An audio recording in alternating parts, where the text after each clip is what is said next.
নমস্কার, গল্পকথকৃতি short story চ্যানেলে আপনাদের সবাইকে স্বাগত।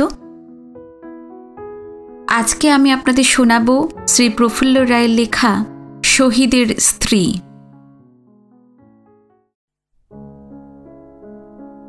দু সপ্তাহ আগে কাশ্মীরের সেনা শিবির থেকে রাজেশের শেষ চিঠি এসেছিল। সে লিখেছে ৩-৪ দিনের মধ্যেই বাড়ি পৌঁছে যাবে। রাজেশ সেনাবাহিনীর একজন ল্যান্স নায়েক। ৮ বছর আগে সে ভারতীয় ফৌজে নাম লিখিয়েছিল। এখন তার বয়স ৩১। মধ্যপ্রদেশের এক সেন্টারে বছরখানেক হাড় ভাঙা কঠোর ট্রেনিংয়ের পর তাকে পাঠানো হয় আসামে। সেখান থেকে রাজস্থান, গুজরাট হয়ে ১.৫ বছর হলেও কাশ্মীরে আসে। ভারতবর্ষের যে প্রান্তেই থাক, ফি বছরই ১৭ই জুলাইয়ের ঠিক আগে আগে কয়েকদিনের ছুটি নিয়ে নানকিপুরা টাউনে তাদের বাড়িতে চলে আসে রাজেশ।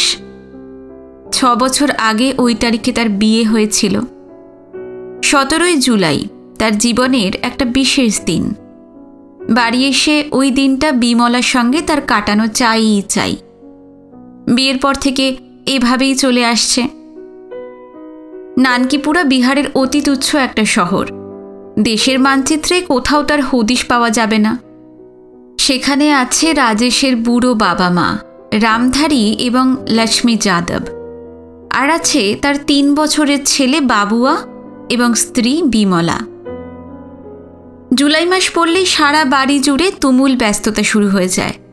রাজেশ আসবে, তাই ঘর দুয়ার, সামনের চাবুতার সব ধুয়ে মুছে তকতকে করে তোলে বিমলা। যত ময়লা কাপড় চোপড়, বালিশের ওয়্যার, চাদর, জানলার পর্দা কেচে ইস্তিরি করে রাখে। ফৌজে ঢোকার পর নোংরা ময়লা একেবারেই বরদাস্ত করতে পারে না রাজেশ। সে চায় সেনা শিবিরের মতো বাড়িতেও সব কিছু ফিটফাট থাকুক। বিমলাদের একটা টিভি আছে।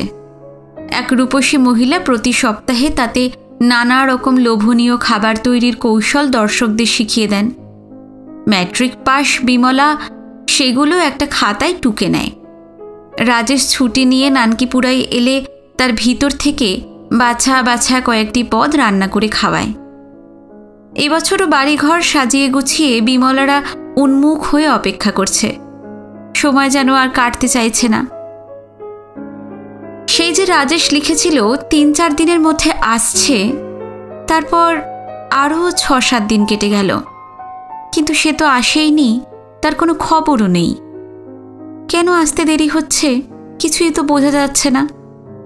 2 দিন থানায় এবং একদিন এই অঞ্চলের জবরদস্ত পলিটিক্যাল লিডার রাজপুত ক্ষত্রিয় অযোধ্যানাথ সিংহের বাড়িতেও গিয়েছিল বিমলা। ওরা বলেছেন ফৌজি দপ্তরে খোঁজ করে তাকে রাজেশ সম্পর্কে জানাবেন, কিন্তু এখনো পর্যন্ত কিছুই জানা যায়নি। রাজেশ কাশ্মীরে বদলি হয়ে যাওয়ার পর থেকেই বিমলারা সর্বক্ষণ প্রচণ্ড রকমের উৎকণ্ঠায় আছে। জায়গাটা যেন ভয়াবহ বারুদের স্তূপ। সন্ত্রাসবাদী জঙ্গিদের সঙ্গে দিবারাত্রি বন্দুকের লড়াই চলছে। যখন তখন বিস্ফোরণ আর খুন। গত বছর রাজেশ যখন ছুটিতে বাড়ি এসেছিল, বিমলা বলেছে সে ফৌজ ছেড়ে দিক, কিন্তু রাজেশ বলেছিল মুখের কথা খসালেই সেনাবাহিনী থেকে বেরিয়ে আসা যায় না। আর তাছাড়া বেরোবেই বা কেন? লোকটা অসীম সাহসী। সে আরও বলেছে ফৌজে হাজার হাজার যুবক আছে। বিমলার মতো ওদের স্ত্রী বা মায়েরা যদি তাদের বেরিয়ে আসতে বলে, দেশটাকে বাঁচাবে কারা? বিমলার উদ্বেগ আরও বেড়ে গিয়েছিল মাসখানেক আগে, যখন সীমান্তের ওপার থেকে সশস্ত্র অনুপ্রবেশকারী ঝাঁকে হানা দিতে শুরু করে। ওদের বেশিরভাগই পাকিস্তানি সেনাবাহিনীর ফৌজি। কোনো পক্ষই যুদ্ধ ঘোষণা করেনি, তবে ওখানে যা চলছে সেটা যুদ্ধই। প্রতিদিনই যতবার টিভিতে খবর পড়া হয়, শ্বাসরুদ্ধের মতো বিমলারা সেটার সামনে বসে থাকে। সংবাদ পাঠক লড়াইয়ের বিবরণ দিয়ে কতজন হানাদার খতম করা হয়েছে, কতখানি হারানো জমি আমরা পুনরুদ্ধার করেছি, এইসব জানাবার পর ভারী বিমর্ষ সুরে কোনোদিন বলেন, আজকের যুদ্ধে 5 জন ভারতীয় জওয়ান প্রাণ দিয়েছেন, 7 জন আহত হয়েছেন। কোনোদিন মৃত্যুর সংখ্যা একটু কমে, কোনোদিন বা বাড়ে। সংবাদ পাঠক হতাহতের নাম জানিয়ে তাদের ছবি দেখিয়ে আরও বলেন, রাষ্ট্রপতি এবং প্রধানমন্ত্রী নিহত সেনাদের জন্য গভীরভাবে শোকাহত। তারা এই শহীদদের পরিবারগুলিকে আন্তরিক সমবেদনা জানাচ্ছেন। রোজ মৃত জওয়ানদের তালিকাটা পড়া হয়ে গেলে বুকের ভেতর থেকে আবদ্ধ বাতাস ধীরে ধীরে বেরিয়ে আসে বিমলার। না, রাজেশের নাম তালিকায় নেই। এইভাবে খবর শুনে শুনে সময় কেটে যাচ্ছিল। তার মধ্যেই রাজেশের চিঠিটা এলো। কি যে খুশি হয়েছিল বিমলা! কিন্তু তারপরেও তো কতগুলো দিন কেটে গেল। ভীত, আতঙ্কগ্রস্ত, দিশেহারা বিমলা কি যে করবে ভেবে পাচ্ছে না। অন্যদিনের মতো আজও সন্ধেবেলায় খবর শুনতে বসেছিল বিমলা, রামধারী আর লক্ষ্মী। 3 বছরের বাবুয়া ঘরময় ঘুরে ঘুরে একটা খেলনা মোটর অক্লান্তভাবে চালিয়ে যাচ্ছে। খবরের সময় হলে অদম্য আকর্ষণে বিমলারা টিভিটার সামনে যে চলে আসে, তার কারণ একটাই, এই চতুষ্কোণ জাদু বাক্সটা ছাড়া কাশ্মীর সম্পর্কে তো কিছু জানার উপায় নেই। নির্দিষ্ট সময়ে খবর শুরু হলো। প্রথমেই লড়াইয়ের সর্বশেষ পরিস্থিতির বিবরণ দিয়ে সুদর্শনা সংবাদ পাঠিকা জানালেন, আজকের যুদ্ধে যে 3 বীর জওয়ান দেশ রক্ষার জন্য প্রাণ দিয়েছেন তারা হলেন গোর্খা রাইফেলসের রাইফেলম্যান গণেশ প্রধান, কুমায়ুন রেজিমেন্টের সিপাহী কেবলরাম ত্রিবেদী এবং ইনফ্যান্ট্রি ব্যাটালিয়নের ল্যান্স নায়ক রাজেশ যাদব। রাষ্ট্রপতি। বাকিটা শোনা হলো না। রাজেশের মা রুগ্ন চেহারার লক্ষ্মী বুক ফাটা চিৎকার করে মেঝেতে লুটিয়ে পড়ল। তার চোখ থেকে পুরো লেন্সের চশমাটা দূরে ছিটকে গেল। রামধারী 2 হাতে উন্মাদের মতো বুক চাপড়াতে চাপড়াতে ডুকরে ওঠে, ইয়ে ক্যা সুনায়া, ও মেরা বেটা রে। দাদা আর দাদিকে হঠাৎ ওভাবে কেঁদে ফেলতে দেখে বেশ হকচকিয়ে গিয়েছিল বাবুয়া। গাড়ি চালানো বন্ধ রেখে সে ফ্যালফ্যাল করে তাকিয়ে থাকে। রাজেশের খবরটা শোনার সঙ্গে সঙ্গেই হৃৎপিণ্ড ফেটে যেন চৌচির হয়ে গেল বিমলার। মনে হলো সমস্ত শরীর পা থেকে মাথা পর্যন্ত দ্রুত অসাড় হয়ে যাচ্ছে। একটা প্রবল কান্না বুকের ভিতরটা ভেঙে চুরমার করে গলার কাছে এসে ডেলা পাকিয়ে গেল। কিছুতেই সেটা বার করে আনতে পারছে না সে। সংবাদ পাঠিকা একটানা খবর পড়ে যাচ্ছেন, সেই সঙ্গে টুকরো টুকরো ক্লিপিং দেখানো হচ্ছে। মহিলা কি যে পড়ছেন, টিভির পর্দায় কিসের ছবি ফুটে উঠছে, বিমলা কিছুই যেন দেখতেও পাচ্ছে না, শুনতেও পাচ্ছে না। মহিলাটির কণ্ঠস্বর অস্পষ্ট গুঞ্জনের মতো কানে আসছে। সে টের পায় গলগল করে ঘাম বেরিয়ে তার জামাকাপড় ভিজিয়ে দিচ্ছে। টিভির শব্দ এবং চারপাশের দৃশ্যাবলী ক্রমশ ঝাপসা হতে হতে একসময় বিলীন হয়ে যায়। বিমলার ঘাড় ভেঙে মাথাটা একপাশে ঝুলে পড়ে। কতক্ষণ বেহুশ ছিল বিমলা জানে না। যখন জ্ঞান ফিরে পেল, দেখতে পেল খাটে শুয়ে আছে সে। তার মাথা, মুখ এবং বালিশ জলে ভেজা। এখন বাড়ি ভর্তি প্রচুর লোকজন, তারাই তার মাথায় জল ঢেলে জ্ঞান ফিরিয়েছে। ওদিকে লক্ষ্মী অঝরে কেঁদে চলেছে। রামধারী যাদব আগের মতোই বুক চাপড়াতে চাপড়াতে একটানা আর্তচিৎকার করে যাচ্ছে। বিমলাদের টোলার কয়েকজন বয়স্ক মহিলা লক্ষ্মীকে জড়িয়ে ধরে ভারী বিষণ্ণ গলায় বলছে, রোমত রাজুয়া কামাই, রোমত। কজন আধা বয়সী পুরুষ রামধারীকে ঘিরে ধরে সান্ত্বনা দিতে চেষ্টা করছে। পাশের বাড়ির হরসুখের বিধবা বোন রাধিয়া বাবুয়াকে কোলে নিয়ে দাঁড়িয়ে আছে। তার যে কত বড় সর্বনাশ হয়ে গেছে সেটা বুঝতে না পারলেও দাদা দাদিকে কাঁদতে দেখে বাবুয়াও এখন কাঁদছে। বিমলাকে চোখ মেলতে দেখে নানা বয়সের কটি মেয়ে বউ তার পাশে গিয়ে বসল। সারা বাড়ির পরিবেশ শোকাচ্ছন্ন। নিজের জীবনের চূড়ান্ত ক্ষতিটা হয়ে গেছে, তবু বিমলা কাঁদতে পারছে না। জ্ঞান ফেরার পরও বিহবলের মতো সে এর ওর মুখের দিকে তাকাতে লাগলো। ভিড়ের ভেতর কারা যেন চাপা গলায় ফিসফিস করে বলতে লাগলো, বিলকুল পাথর বন গেই। পড়শি এক বুড়ি, যাকে সবাই নাথুনির মা বলে ডাকে, কি ভেবে বাবুয়াকে রাধিয়ার কোল থেকে নিয়ে বিমলার কাছে বসিয়ে দেয়। ছেলেটা তো কাঁদছিলই, মায়ের ওপর সে ঝাঁপিয়ে পড়ে। বিমলার মধ্যে কি একটা তীব্র প্রতিক্রিয়া ঘটে যায়। দ্রুত উঠে এসে বাবুয়াকে বুকের ভেতর আঁকড়ে ধরে উন্মাদের মতো চেঁচিয়ে ওঠে, ও ভগবান, এ কি হলো আমার।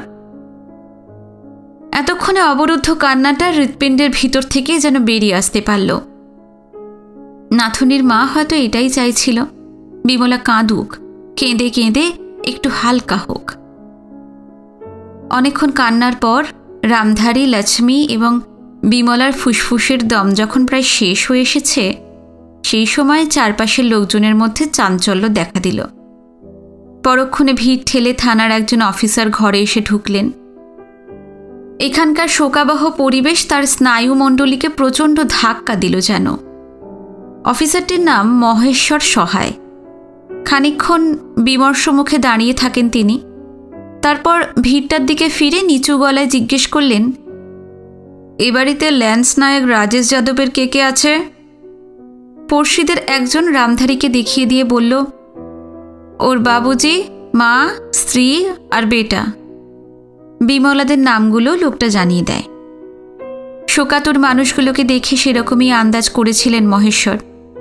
ওরা যে রাজেশের মৃত্যু সংবাদ জেনে গেছে সেটাও বোঝা যাচ্ছিল। একে একে রামধারী, লক্ষ্মী এবং বিমলার কাছে গিয়ে তিনি বললেন, আপনাদের যে ক্ষতি হয়েছে তার সান্ত্বনা দেওয়ার ভাষা আমার জানা নেই। ভগবান বিষ্ণুজি দুঃখ কাটিয়ে ওঠার মতো মনের জোর আপনাদের দিন। রামধারীরা কেউ কিছু বলল না, শুধু অবিরল তাদের গাল বেয়ে চোখের জল ঝরতে থাকে। মহেশ্বর এবার জানান, পরশু ভোরে রাজেশের মৃতদেহ প্লেনে কাশ্মীর থেকে পাটনায় নিয়ে আসা হবে। সেখান থেকে ভারতীয় ফৌজের গাড়িতে অন্তিম সংস্কারের জন্য আনা হবে। মৃতদেহের সঙ্গে শেষ শ্রদ্ধা জানানোর জন্য আসবেন বড় বড় ফৌজি অফিসার এবং জওয়ানেরা। তাছাড়া স্থানীয় পুলিশের বিশাল একটা বাহিনী তো থাকবেই। জেলার সদর থেকে আসবেন ডিএম, এডিএম অর্থাৎ প্রশাসনের কর্তা ব্যক্তিরা। খবরটা দিয়ে মহেশ্বর চলে যাওয়ার কিছুক্ষণ বাদে পরপর এলেন এই অঞ্চলের বিখ্যাত জননেতা রাজপুত অযোধ্যানাথ সিং এবং তার বিরোধী দুই পলিটিক্যাল পার্টির লিডার কমলাপতি দুবে আর রাসবিহারী দাস। প্রথমে এসেছিলেন অযোধ্যানাথ। মোটা মোটা হাড়ের ফ্রেমে লোকটার বিশাল চেহারা দেখার মতো। একসময় কুস্তিগির ছিলেন। একজোড়া কাঁচা পাকা জমকালো গোঁফ তার প্রকাণ্ড চৌকো মুখটাকে ভীতিকর করে তুলেছে।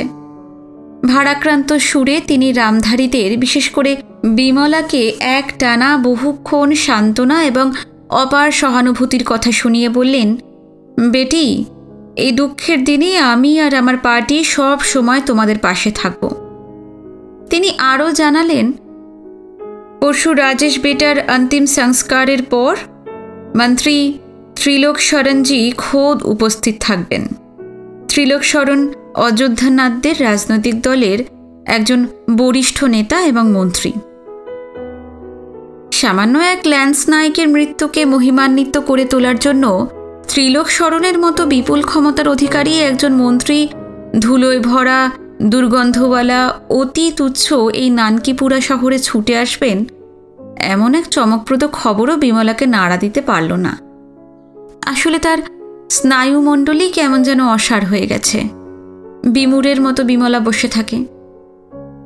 অযোধ্যানাথ চলে যাওয়ার পর এলেন কমলাপতি দুবে। 60-এর কাছাকাছি বয়স, প্রচুর পরিমাণে ঘি মাখন খাওয়া, মাঝারি হাইটের গোলগাল চেহারা। গায়ের চামড়া থেকে এই বয়সেও জেল্লা ঠিকরে বেরুচ্ছে। মাথায় কদম ছাঁট চুল, কিন্তু মোটা জাঁকালো একটা টিকিও রয়েছে, যার ডগায় একটা পরিপাটি গিঁট, আর চোখে গোল চশমা। অযোধ্যানাথের মতোই রামধারী এবং লক্ষ্মীকে প্রথমে সমবেদনা জানিয়ে বিমলার দুটো হাত ধরে কমলাপতি বললেন, বেটি, তোমার কষ্টে আমার ছাতি ফেটে যাচ্ছে। তুমি যা হারিয়েছ তা কোনোদিনই ফিরে পাবে না, লেকিন এত ভেঙে পড়লে চলবে না। মনে সাহস আনো, সামনে তোমার বিরাট দায়িত্ব। ছোট একটা বেটা আছে, তাকে মানুষ করতে হবে। বুড়ো শ্বশুর আর শাস আছে, তাদের দেখভাল করতে হবে। মনে রাখবে, তুমি একলা নও। তোমার কষ্টের হিস্সাদার আমি আর আমার পার্টি। বেটি, চিন্তা করো না, তুমি আমাদের বাড়ি চেনো। যখন যা দরকার হবে খবর দিও, আমি চলে আসব। মনে রেখো, আমি তোমার পিতা সমান। লোকটার গলার স্বর মিহি আর মেয়েলি ধরনের। কথা বলতে বলতে চোখের জল ঝরতে লাগলো তার। নানকিপুরা টাউন এবং আশেপাশের 20-30টা গাঁয়ের মানুষজন জানে রাজনৈতিক বক্তৃতার সময় মঞ্চে উঠে মুহূর্তেই চোখের জল টেনে বার করতে পারেন কমলাপতি। অলৌকিক অভিনয়ের ক্ষমতা তার। নটাঙ্কের দলে নাম লেখালে অনেক নামকরা অভিনেতার নাক তিনি কেটে দিতে পারতেন।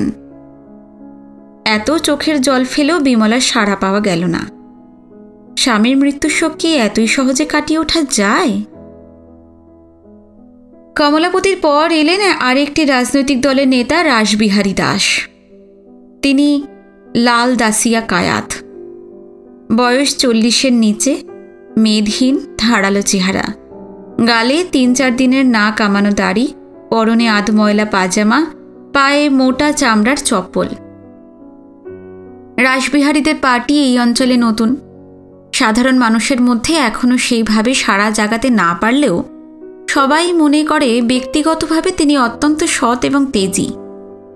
অন্যায়ের সঙ্গে কখনো আপোষ করেন না।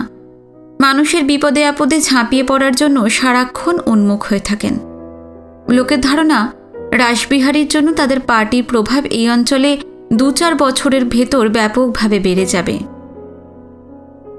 অযোধ্যানাথ এবং কমলাপতি যা করেছেন, রাসবিহারীও তাই করলেন। রামধারী আর লক্ষ্মীকে সহানুভূতি জানিয়ে বিমলার কাছে এসে দাঁড়ালেন। বললেন, বেহেনজি, আমি রোজ এসে আপনাদের খোঁজ নিয়ে যাব। আমাকে আপনার বড় ভাই মনে করবেন। তার কণ্ঠস্বরে গভীর আন্তরিকতা এবং অপার সমবেদনা। রাজনৈতিক নেতারা চলে গেলেও প্রতিবেশীদের বেশিরভাগই রাতটা বিমলাদের ঘিরে বসে কাটিয়ে দিল। এই দুঃসময়ে 3টি শোকাভিভূত মানুষকে ফেলে কি যাওয়া যায়? মাঝখানের একটা দিন অদ্ভুত আচ্ছন্নতার মধ্যেই পেরিয়ে গেল। টিভিতে রাজেশের মৃত্যুর খবর শোনার সঙ্গে সঙ্গে সেদিন সমানে বুক চাপড়ে কেঁদেছিল রামধারী। মাটিতে আছড়ে পড়ে লক্ষ্মীও আছাড়ি পিছাড়ি খেতে খেতে কেঁদেছে। কাল রামধারী সর্বক্ষণ ঘরের কোণে 2 হাঁটুর ভিতর মুখ গুঁজে স্তব্ধ হয়ে বসে থেকেছে। লক্ষ্মী মাঝে মাঝে ডুকরে উঠেছে, আর বিমলার চোখ বেয়ে অবিরত জল ঝরেছে। রামধারীরা কিছুই খাবে না। পড়শিরা ভাত ফুটিয়ে জোর করে ওদের সামান্য 2-4 দানা খাইয়েছে। বিমলার সিঁথিতে এখনো সিঁদুর জলজল করছে। পুরোহিত জানিয়েছে, রাজেশের নশ্বর দেহ চিতাভস্যে বিলীন হয়ে যাওয়ার পর মর্মান্তিক ব্যাপারটা, অর্থাৎ সিঁদুর মোছা এবং হাতের চুড়ি ভাঙার কাজটা করতে হবে। সেদিন নানকিপুরা থানার অফিসার মহেশ্বরজি যা বলে গিয়েছিলেন তাই হলো। সূর্য যখন মাথার উপর থেকে পশ্চিম দিকে খানিকটা হেলেছে, সেই সময় গোটা শহরটাকে তোলপাড় করে রাজেশের মৃতদেহ এসে গেল। প্রথমে 8 জন শববাহক জওয়ানের কাঁধে একটা ঢাকনা খোলা কফিনে রয়েছে রাজেশের নিষ্প্রাণ শরীর। সবাধারটা ফুলে ফুলে ঢাকা, শুধু তার মুখটাই দেখা যাচ্ছে। এদের ঠিক পেছনে সেনাবাহিনীর ব্যান্ড। বাজনদারেরা নানকিপুরার বাতাসে বিষাদের সুর ছড়িয়ে ছড়িয়ে এগিয়ে আসছে। তারপর 30 জন জওয়ানের সুশৃঙ্খল 2টো লাইন, নিঃশব্দে এক তালে তারা পা ফেলছে। তাদের হাতে রাইফেল। জওয়ানদের পর একদল পুলিশ। তাদের পিছনে নানা ধরনের গাড়ির বিরাট কনভয়, মিলিটারি ট্রাক, পুলিশের জিপ ছাড়াও একটা সাদা ধপধপে দামি গাড়িতে রয়েছেন কেন্দ্রীয় মন্ত্রী ত্রিলোক শরণজি। তার পাশে অযোধ্যানাথ। অযোধ্যানাথ কথা রেখেছেন। কেন্দ্রীয় মন্ত্রী তিলক শরণকে নানকিপুরা এনে ছেড়েছেন। তার বিরোধী দলের কমলাপতি দুবেও কম যান না। তাদের দলের প্রতিনিধি কেন্দ্রীয় সরকারে নেই, কিন্তু রাজ্য সরকারে আছে। তিনি পাটনা থেকে তাদের মন্ত্রী বাঁকেলাল পাসওয়ানকে ফোন করে আনিয়েছেন। একটা মেরুন রঙের ঝকঝকে অ্যাম্বাসাডারের ব্যাক সিটে তারা বসে আছেন। তবে এখানকার ৩ নম্বর রাজনৈতিক দলের রাসবিহারী দাস অযোধ্যানাথ বা কমলাপতির তুলনায় আজ কিছুটা ম্রিয়মান। কেননা কেন্দ্রে বা রাজ্যে তাদের কোনো মন্ত্রী নেই, পার্টিও ছোট। কিন্তু এমন শোকাবহ ঘটনায় অন্য রাজনৈতিক দলগুলো নানকিপুরার রাস্তা গাড়িতে গাড়িতে ছয়লাভ করে সাড়ম্বরে হাজির হবে আর তারা পিছিয়ে থাকবেন, তা তো হতে পারে না। তাই একটা রংচটা পুরনো গাড়ি ভাড়া করে রাসবিহারী কয়েকজন দলীয় কর্মীকে সঙ্গে নিয়ে এসেছেন। এছাড়াও আছেন ডিএম, এডিএম, এসপি এবং অন্যান্য বড় বড় অফিসারেরা। নানকিপুরা টাউনের ইতিহাসে কেন্দ্র এবং রাজ্যের দুজন মন্ত্রী, এত সব ওজনদার রাজনৈতিক নেতা, এত জওয়ান, আর্মির বিরাট অফিসার, পুলিশ বাহিনী, প্রশাসনের জবরদস্ত কর্তারা একসঙ্গে আসবেন, কে ভাবতে পেরেছিল? নানকিপুরার ঢিলে ঢালা ঢিমে তালের জীবনযাত্রায় এমন ঘটনা আগে কখনো ঘটেওনি। গোটা শহর তো বটেই, চারপাশের ২০-২৫টা গায়ের তাবৎ মানুষ একেবারে ভেঙে পড়েছে। মন্ত্রীদের গাড়ি, শ্রেণীবদ্ধ জওয়ান এবং পুলিশ বাহিনী ইত্যাদি থেকে বেশ কিছুটা দূরত্ব বজায় রেখে তারা সঙ্গে সঙ্গে চলেছে। একসময় সবাধারে শায়িত রাজেশ শেষবারের মতো তাদের বাড়িতে পৌঁছে গেল।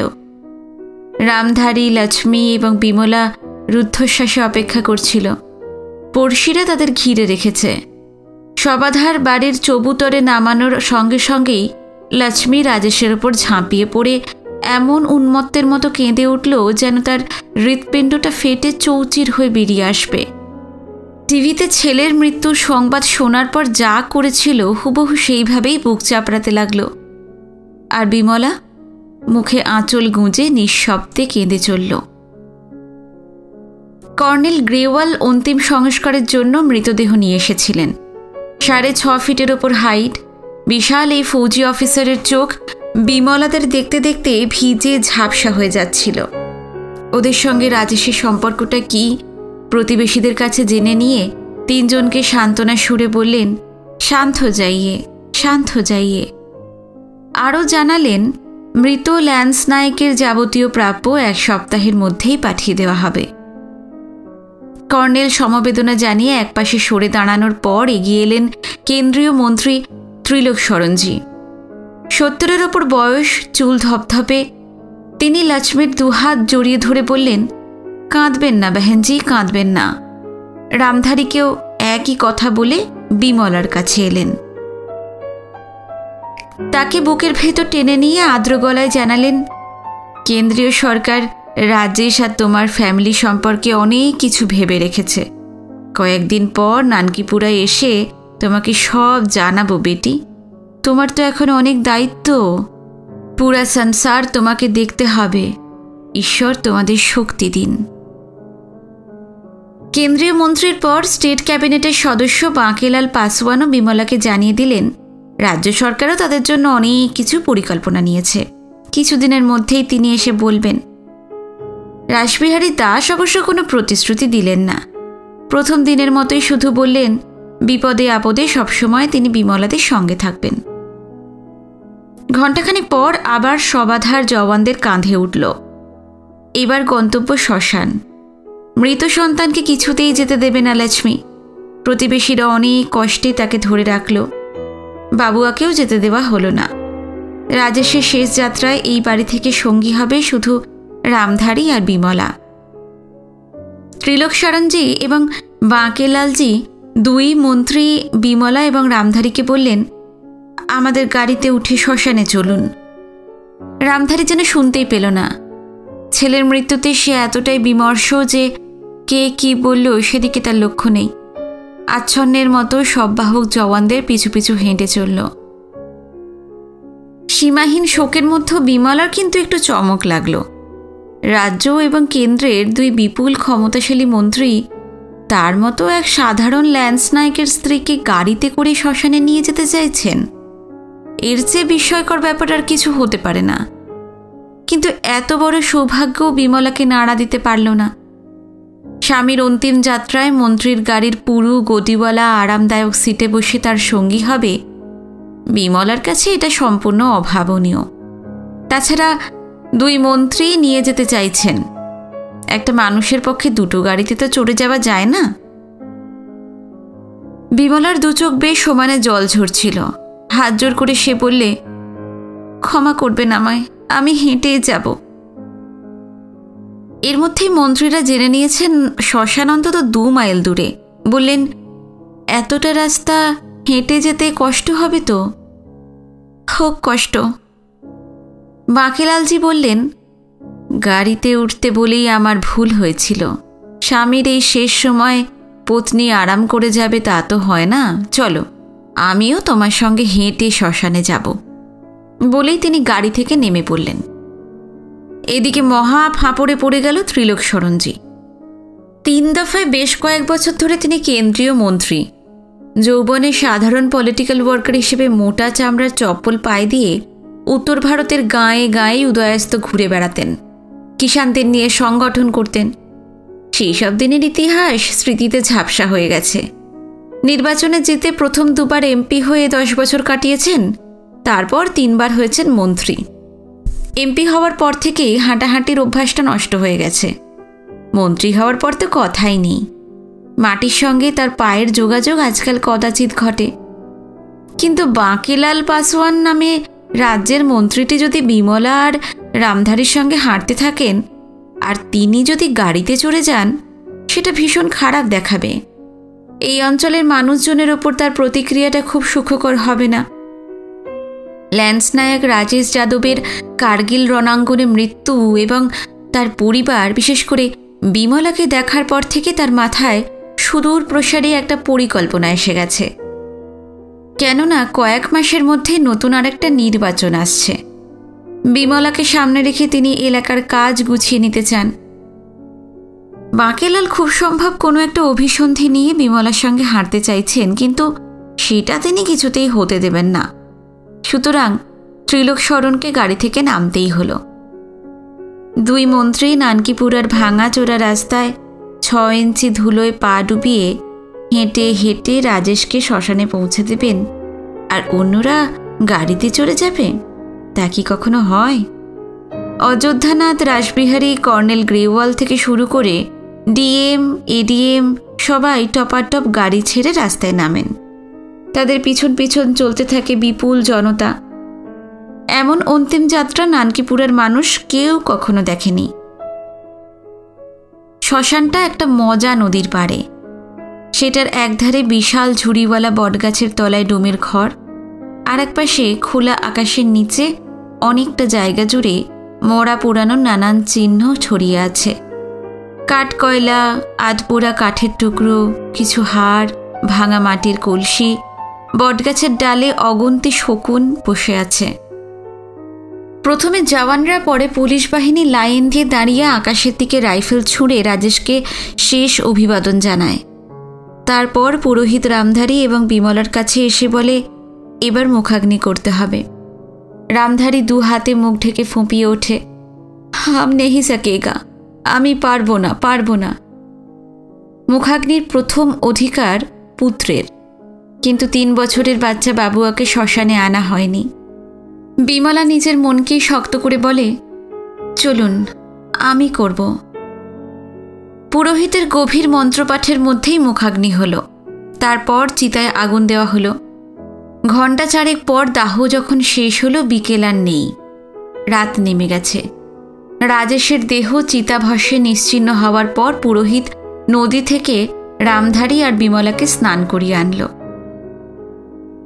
শ্মশানে আর কোনো কাজ নেই, এবার বাড়ি ফেরার পালা। 2 মন্ত্রী এবং কর্নেল গ্রেওয়াল কেউ রামধারী আর বিমলাকে 2 মাইল হেঁটে যেতে দিলেন না। মন্ত্রীদের ইচ্ছা ছিল তারাই গাড়িতে করে পৌঁছে দেবেন, কিন্তু কর্নেল গ্রেওয়াল বিনীতভাবে জানালেন, যেহেতু রাজেশ ভারতীয় সেনাবাহিনীর একজন, তাদেরই উচিত ফৌজের গাড়িতেই বিমলাদের বাড়ি পৌঁছে দেওয়া। মন্ত্রীরা আর আপত্তি করলেন না। কটা দিন কেটে গেল। এর মধ্যে সরকার রাজেশের যাবতীয় প্রাপ্য মিটিয়ে দিয়েছে। তাছাড়া বিমলাদের জন্য মোটা টাকা পেনশনের ব্যবস্থা করেছে। এদিকে একমাত্র সন্তানের মৃত্যুতে একেবারে জুবুথুবু হয়ে গেছে রামধারী আর লক্ষ্মী। দুজনেরই যথেষ্ট বয়স হয়েছে। অনেকদিন ধরেই শরীর ভালো যাচ্ছিল না। ছেলের মৃত্যু সুখ তাদের ভেঙে চুরে ফেলেছে।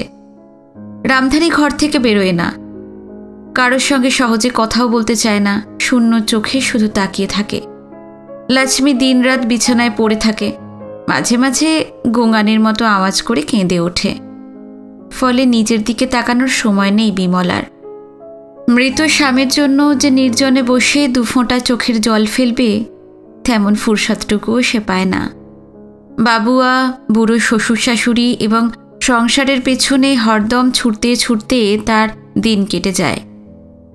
পাড়াপড়শিরা খুবই সহৃদয়, সারাক্ষণ তারা বিমলাদের আগলে আগলে রাখে।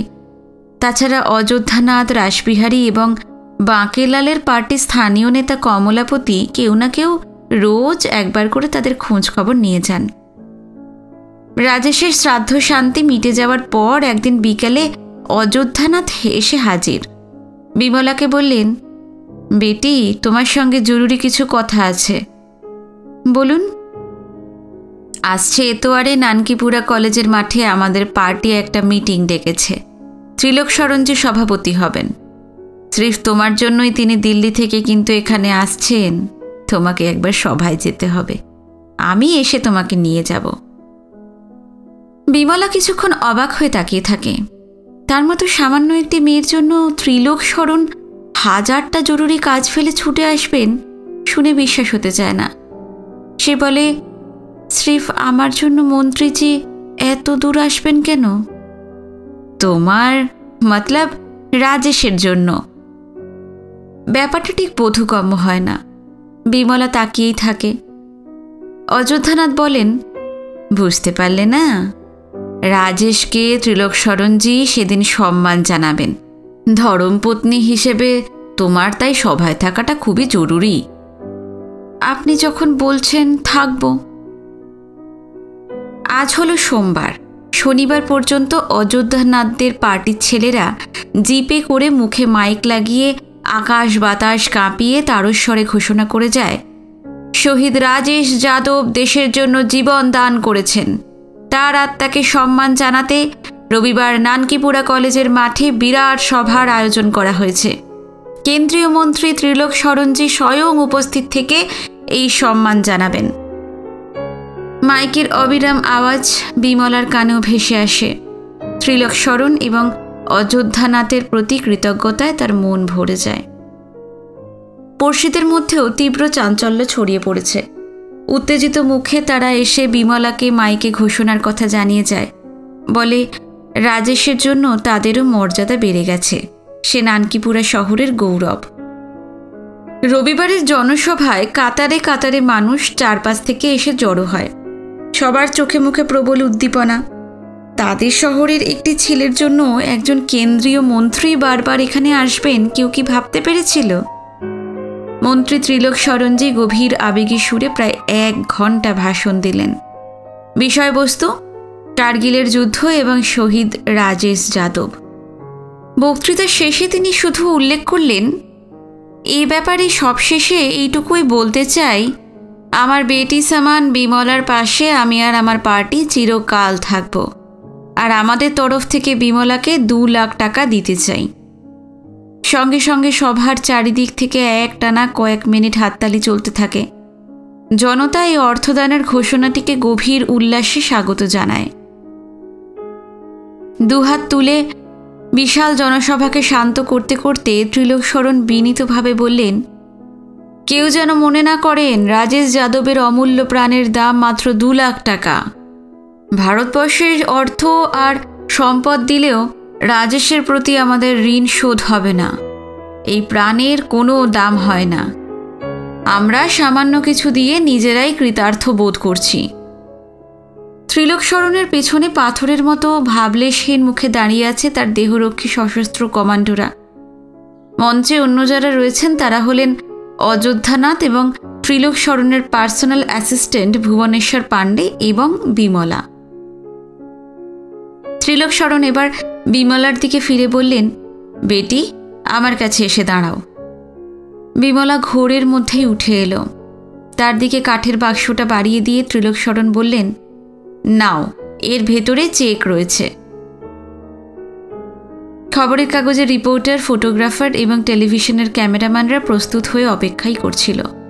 সাংবাদিকরা সভার খুঁটিনাটি বিবরণ টুকে নিচ্ছে আর ক্যামেরাম্যানরা অনবরত ছবি তুলছে। ত্রিলোক শরণের হাত থেকে বাক্সটা নিতে নিতেই বিমলা টের পাচ্ছিল প্রচণ্ড আবেগে তার সমস্ত শরীর থরথর কাঁপছে। ত্রিলোক শরণ যে অযোধ্যানাথ, তাদের পার্টি এবং রাজেশ যাদবের নামে জয়ধ্বনিতে জনসভা গমগম করতে থাকে। ফের হাত তুলে জনতাকে শান্ত করেন ত্রিলোক শরণ। তারপর সস্নেহ কোমল স্বরে বিমলাকে বলেন, বেটি, মাইকের সামনে এসে জনতাকে কিছু বলবে তুমি? বিহবলের মতো বিমলা তাকিয়ে থাকে। সে বলে, হ্যাঁ, আমি বলবো। কিন্তু কিছু বলার আগেই তার গলা বুজে আসে। বুকের অতল স্তর থেকে উত্তাল কান্না স্রোতের মতো উঠে আসতে থাকে। কিছুতেই সেটা ঠেকিয়ে রাখতে পারে না। দু হাতে মুখ ঢাকে সে। ত্রিলোক শরণ শশব্যস্তে তার কাঁধটা বের দিয়ে ধরে বলেন, রোম্যাট বেটি, কেঁদো না। এত মানুষ তোমার কথা শোনার জন্য বসে আছে, তুমি বলো। নিজেকে ধীরে ধীরে সামলে নিয়ে বিমলা বলতে থাকে রাজেশের কথা। বিমলার কথাগুলো বিশাল জনতাকে নাড়া দিয়ে গিয়েছিল। কিছুক্ষণ স্তব্ধ হয়ে বসে থাকে তারা। তারপর শোকাতুরা একটি বিধবার মানসিক অবস্থার কথা ভেবে ধীরে ধীরে হাততালি দিতে থাকে। মাইকের কাছ থেকে সরে নিজের চেয়ারটিতে গিয়ে বসে বিমলা। অযোধ্যানাথ উঠে এসে সভার সমাপ্তি ঘোষণা করেন। তাড়াহুড়ো নেই, মানুষজন আস্তে আস্তে মাঠ ছেড়ে চলে যায়। বিমলা ত্রিলোক শরণকে বলেন, আপনি অনুমতি করলে আমি বাড়ি যাব। বুড়ো শ্বশুর, শাস আর বাচ্চাকে পড়শিদের কাছে রেখে এসেছি। হ্যাঁ হ্যাঁ, নিশ্চয়ই যাবে। এখানকার কাজ শেষ হয়েছে।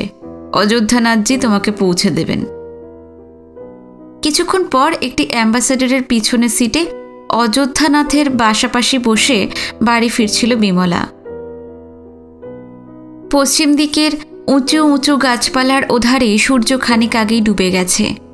নানকিপুরা টাউনের ওপর ঝাপসা সন্ধ্যা নামতে শুরু করেছে।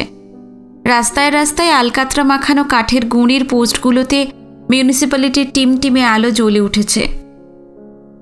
বিমলা জানলার বাইরে তাকিয়ে আছে। রাজেশকে জড়িয়ে তার জীবনের টুকরো টুকরো নানা ঘটনা, নানা দৃশ্য চোখের সামনে ফুটে উঠতে থাকে। মনে পড়ে বিয়ের আগে রামধারী এবং এক বন্ধুর সঙ্গে তাকে দেখতে গিয়েছিল রাজেশ, এবং দেখা মাত্রই পরস্পরকে তাদের ভালো লেগে যায়। কিন্তু সে ফৌজি জওয়ান। জীবনটা পদ্মপাতায় জলের মতো, এই আছে এই নেই। লড়াই বাঁধলে চলে যেতে হবে রণাঙ্গনে। সেখান থেকে বেঁচে ফিরবে কিনা সেই সম্পর্কে জোর দিয়ে কিছু বলা যায় না। জীবন যার এত অনিশ্চিত, তার হাতে মেয়েকে তুলে দিতে ইচ্ছা ছিল না বিমলার বাবুজি ফেকুনাথ যাদবের। অনিচ্ছার কারণটা জানতে পেরে পরে একা গিয়ে রাজেশ তাকে বুঝিয়েছে সেই ৭১ সালের পর যুদ্ধ আর হয়নি। বড় রকমের লড়াইয়ে জড়িয়ে পড়ার সম্ভাবনা ভারতবর্ষের নেই। আর তাছাড়া যুদ্ধ ছাড়া কি লোকে মরে না? এই যে কত যুবক গাড়ি চাপা পড়ে কিংবা ট্রেনে কাটা পড়ে বা অসুখ বিসুখে মারা যায়। জন্মালে মানুষকে কোনো না কোনোভাবে দুদিন আগে হোক বা পরে হোক মরতেই হবে। তাই বলে তাদের বিয়ে হবে না? শেষ পর্যন্ত ফেকুনাথ যাদব বিয়েতে রাজি হয়েছিল। রাজেশ ছিল খুবই আমোদে হাসি খুশি মানুষ। বিয়ের পর কটা বছর, যদিও তাকে সবসময় কাছে পেত না বিমলা, স্বপ্নের মতো যেন কেটে গিয়েছিল। হঠাৎ পাশ থেকে অযোধ্যানাথের ডাক কানে এলো, বেটি। হ্যাঁ, কিছু বলবেন? হ্যাঁ, তোমার ওপর মানুষের কত সিম্প্যাথি দেখলে। হ্যাঁ, সিম্প্যাথির লহরটা কিন্তু ধরে রাখতে হবে। অযোধ্যানাথের এই কথাটা বুঝে উঠতে পারল না বিমলা। সহানুভূতির যে ঢেউ উঠেছে সেটা ধরে রাখার মানে কি? অযোধ্যানাথ আবার বলল, শুনেছি তুমি লেখাপড়া জানো, স্কুলে পড়েছ। আমি একটা মিশনারি স্কুল থেকে ম্যাট্রিক পাশ করেছি। কলেজেও ভর্তি হয়েছিলাম, কিন্তু বিয়ে হয়ে যাওয়ায় পড়া বন্ধ হয়ে গেল। ও, তুমি ম্যাট্রিক পাস? হ্যাঁ। মিশনারিদের স্কুলে যখন পড়েছ, ইংরেজি নিশ্চয়ই বলতে পারো। সাধারণ হিন্দি স্কুলে ক্লাস 8 পর্যন্ত পড়া অযোধ্যানাথের ইংরাজি সম্বন্ধে অসীম দুর্বলতা। বিমলা সামান্য হেসে বলল, হ্যাঁ পারি, আমাদের ইংলিশ মিডিয়ামেই তো পড়াশোনা করতে হয়েছে। অযোধ্যানাথের মনে হলো হঠাৎ একটা অমূল্য রত্ন তিনি আবিষ্কার করে ফেলেছেন। বিমলার প্রতি শ্রদ্ধায় তার মন ভরে গেল। অনেকক্ষণ একদৃষ্টে তাকিয়ে থাকার পর বললেন, তোমাকে নিয়ে ত্রিলোক শরণজি আর আমি একটা খুব বড় পরিকল্পনা করেছি। কিসের পরিকল্পনা? হ্যাঁ, আজকে জানতে চেও না, আগে সব ব্যাপারটা পাকা হোক, তারপর তোমাকে বলবো। সেই যে অযোধ্যানাথরা নানকিপুরা কলেজের মাঠে মিটিং করেছিলেন, তার 2 দিন পর সন্ধেবেলায় রাজ্যের মন্ত্রী বাঁকেলালজিদের পার্টির স্থানীয় নেতা কমলাপতিজি এসে হাজির। বিমলাকে তিনি বললেন, বেটি, আমি কদিন নানকিপুরায় ছিলাম না, জরুরি কাজে পাটনা গিয়েছিলাম। ফিরে এসে শুনলাম লাস্ট এতবারে তোমাকে নিয়ে অযোধ্যানাথজিরা বড় মিটিং করেছেন। হ্যাঁ। 2 লাখ রুপাইয়াও দিয়েছেন। হ্যাঁ। বেটি, সামনের এতবারে আমরা তোমাকে নিয়ে তার চাইতেও ভারী মিটিং করব। তোমাকে কিন্তু সেখানে যেতে হবে। তোমার পতিকে ওদের চেয়েও আমরা অনেক বেশি সম্মান দেব। কটা দিন কমলাপতিদের পার্টির যুবকেরা 10-12টা জিপ নিয়ে নানকিপুরা টাউন তো বটেই, চারপাশের 30-40টা গ্রাম চষে ফেলে মাইকে মাইকে জানিয়ে দিল আগামী রবিবার শহরের বিশাল গান্ধী ময়দানে মিটিংয়ের আয়োজন করা হয়েছে। ল্যান্স নায়ক রাজেশ যাদবকে সেখানে বিরাট সম্মান জানানো হবে। রাজেশের পত্নী শ্রীমতী বিমলা যাদব সভায় উপস্থিত থাকবেন, আর সভাপতিত্ব করবেন রাজ্যের প্রভাবশালী মন্ত্রী বাঁকেলালজি। গান্ধী ময়দানটা আকারে নানকিপুরা কলেজের মাঠের প্রায় দ্বিগুণ।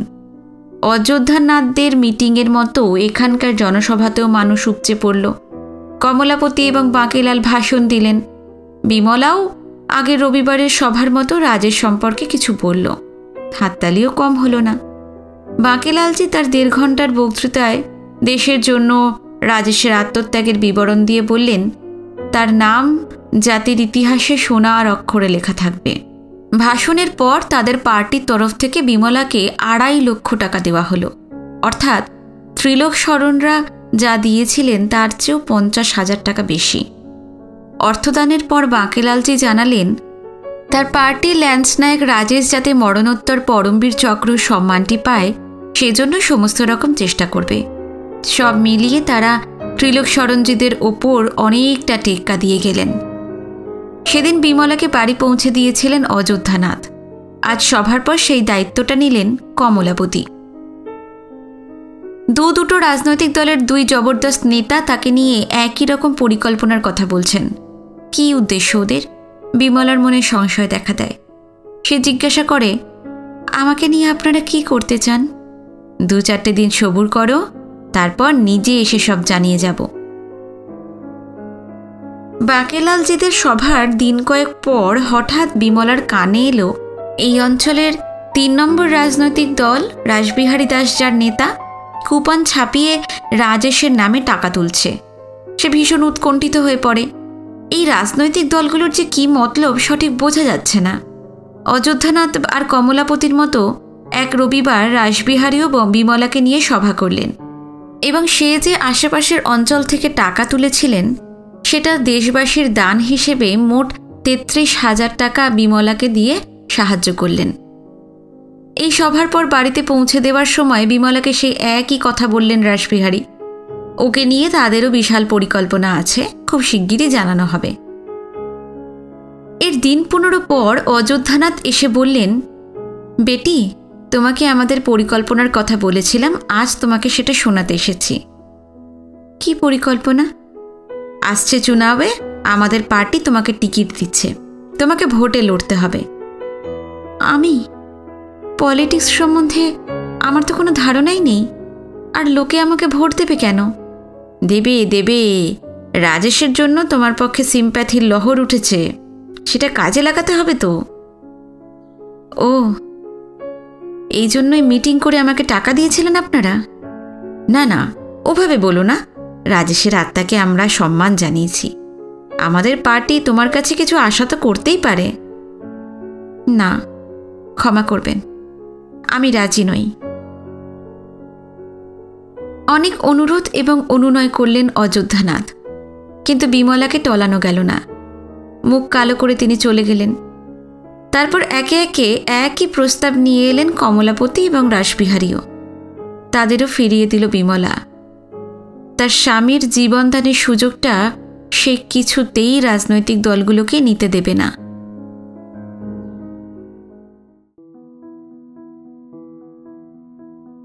শেষ হলো প্রফুল্ল রায়ের লেখা শহীদের স্ত্রী গল্পটি। আশা করি ভালো লেগেছে। কমেন্টে জানাবেন। গল্প পাঠ ভালো লাগলে চ্যানেলটি সাবস্ক্রাইব করে রাখবেন। আজকে এই পর্যন্তই। নতুন গল্প নিয়ে খুব শিগগির ফিরে আসছি। নমস্কার, সবাই ভালো থাকবেন।